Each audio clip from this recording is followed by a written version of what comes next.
பெலிஸ்தர்களை அவன் கொண்டான், பெலிஸ்தர்களை அழித்தான், உண்மைதான். ஆனால் சரியான ஆண்டவருக்கு பிரியமான ஒரு ஊழியக்காரனாக இருந்து கொண்டு, ஆண்டவரை திருப்திப்படுத்துகிற ஊழியக்காரனாக இருந்து கொண்டு அல்லவா அதை செய்திருக்க வேண்டும். நாம் நீங்களும் இதை கற்றுக்கொள்வதற்கு காரணமே அதுதான். ஆண்டவர்களை அழைத்து அழைப்பை கொண்டு ஆண்டவர் ஊழியங்களை செய்விக்கலாம். ஆனால் அதற்கு ஏற்ற பிரகாரம் அல்லவா நாங்கள் வாழ வேண்டும்.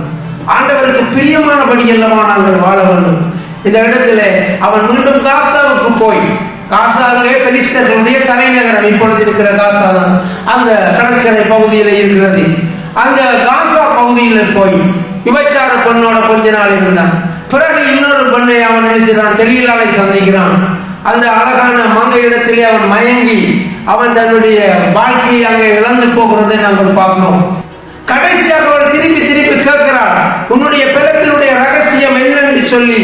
நானும் நீங்களும் பிரியமானவர்களே ஆண்டவருக்கு கீழ்ப்படிந்து அவர் எதை விரும்புகிறாரோ அதன்படி வாழ்கின்றதிலே கவனமாய் இருக்க வேண்டும்.